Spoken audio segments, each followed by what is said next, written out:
कार्तिक कृष्ण रमा एकादशी की व्रत कथा इस प्रकार है। भगवान कृष्ण बोले कि हे युधिष्ठिर, कार्तिक मास के कृष्ण पक्ष की एकादशी का नाम रमा है। इसके मातम की कथा ऐसे है। एक मुचकंद नामक राजा सत्यवादी और विष्णु जी का भक्त था। उसकी कन्या का नाम चंद्रभागा था। उसका विवाह राजकुमार शोभन के साथ किया गया। शोभन का शरीर बहुत निर्बल था, श्रद्धा उसकी पूर्ण थी। एक दिन शोभन ससुराल में था और एकादशी आ गई। मुचकंद राजा ने ढिंडोरा पिटवा दिया कि आज सब प्रजा का उपवास करना होगा। हाथी, घोड़े, ऊंट इत्यादि पशुओं को भी अन्न मत देना।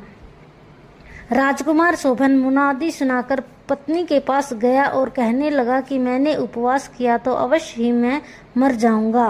कहिए कि क्या किया जाए। पत्नी बोली, यदि उपवास की शक्ति नहीं है तो यहाँ से किसी दूसरे स्थान पर चले जाओ। शोभन ने उत्तर दिया, यह बात तो निश्चित है कि मेरे शरीर में उपवास की शक्ति नहीं है, परंतु श्रद्धा भक्ति मेरे मन में पूर्ण है।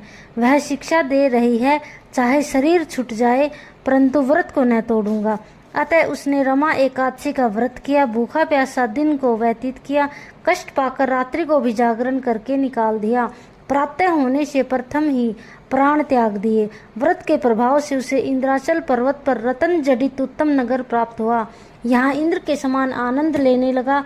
गंधर्व और अप्सरा उसकी स्तुति किया करते थे। एक समय मुचकंद नगर का रहने वाला एक ब्राह्मण सोमशर्मा नाम का तीर्थ करने को घर से निकला। घूमता घूमता उसी नगर पहुंचा जहाँ मुचकंद का दामाद था। उससे जाकर पूछा, इस प्रकार यह उत्तम नगर आपको कैसे प्राप्त हुआ? कौन से पुण्य का फल प्रकट हुआ है? शोभन ने उत्तर दिया कि यह सब एकादशी का व्रत का फल है। मेरे जन्मों के अनंत पाप नष्ट हो गए हैं। यह अनुपम नगर प्राप्त हुआ है, परंतु यह नगर अध्रुव है। ध्रुव बनाने की शक्ति मेरी पत्नी में है, अतः उसे शुभ संदेश अवश्य देना। ब्राह्मण ने घर आकर चंद्रभागा से सब समाचार कहा और उसे मंद्राचल पर्वत पर मुनि वामदेव के आश्रम में ले गया। मुनि ने चंद्रभागा के मंत्रों द्वारा अभिषेक किया। वह दिव्य शरीर धारण करके पति के पास चली गई। पति को कहने लगी कि मैं जन्म से ही एकादशी का व्रत करती रही हूँ। उसके प्रभाव से तेरा अनुपम नगर ध्रुव लोक के समान अचल रहेगा।